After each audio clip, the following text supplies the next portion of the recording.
नाज़रीन, आप देख रहे हैं PC world news. Faisalabad press club में ख्वाजा सराओं की जानिब से अपने मुतालबात के हक़ में मुज़ाहिरा। हमारे नुमाइंदा खुसूसी पाकिस्तान गुलाम दस्तगीर की रिपोर्ट के मुताबिक साथी फाउंडेशन के ज़ेर एहतमाम फैसलाबाद प्रेस क्लब में ख्वाजा सराओं ने अपने साथियों समेत एहतजाज किया, जिसमें उन्होंने अपने मुतालबात के हक़ में मुज़ाहिरा किया और नारेबाजी की।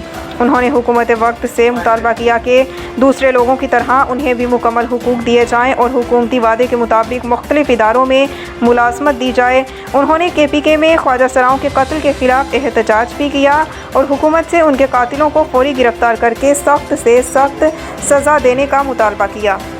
काम कर रहे हैं, ठीक है। ख्वाजा साहब को भी हक चाहिए, जिस तरह एक मर्दों को औरतों को हकूक मिलते हैं, ख्वाजा साहब के हकूक देने चाहिए, ठीक है। गवर्नमेंट इदारों से अपील है हम सब ख्वाजा साहब सब कम्युनिटी के बिहाफ पे, ताकि हमें जो है तलीम दी जाए, रोज़गार दिए जाए, ताकि माशरे में एक अच्छी ज़िंदगी हम गुजार सकें, बसर कर सकें। इनके जो मसले मसाइल आ रहे हैं, ठीक है, कत्लो गारत हो रही है। अभी पिछले दिनों ट्रांसजेंडर की दिक्कत